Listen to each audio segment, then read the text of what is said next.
We continue to very strongly recommend masks. Of course, we in the Southern Hemisphere are going through our winter. They're incredibly effective at stopping the transmission of COVID and of influenza, which is also causing a large burden on our hospitals. How much does the recent strain of flu play into your decision to keep New Zealand in the orange setting today? It's the decisions we make around COVID. That is what the COVID protection framework and the law requires us to do.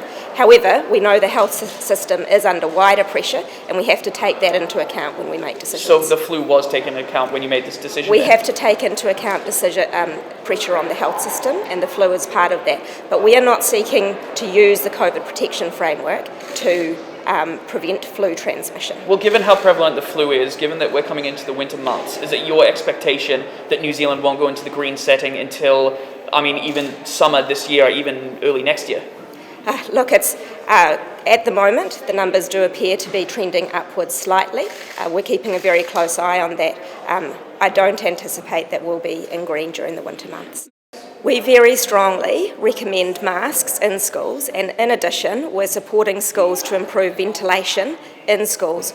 I've seen the scientific advice given about ventilation. We know that with just small openings of a window, just 5 centimetres, we can clearly change the air in a school classroom.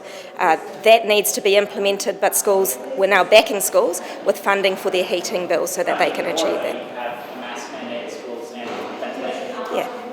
We know that there are many practicalities around implementing mask mandates in schools that teachers are better positioned and schools are better positioned to make those decisions on.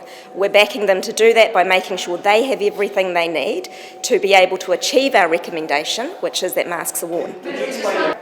So just the last time we were in red, we had over 10,000 cases.